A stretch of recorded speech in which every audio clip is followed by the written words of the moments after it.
Hello guys, mayroon akong ni-repair na brothers guys. Yung problema nito, unable to point 30.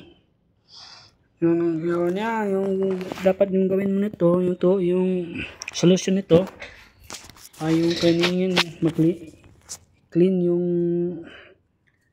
flex cable sa pointer head. Kasi ito yung nagbibigay ng error.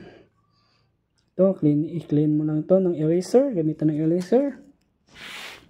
At ito, gamitan ng tissue para matanggal ang ink. Para matanggal yung nakakapit na ink.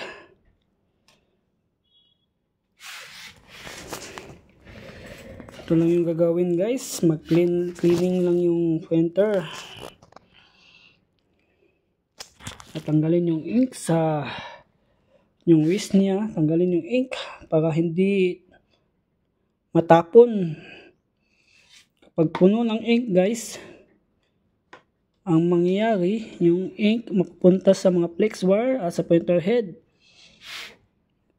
Kung hindi mo ito tatanggalan ng ink, dapat mayroon kang nalagyan ng ink. Ito, para dyan mo itapon ang waste ink.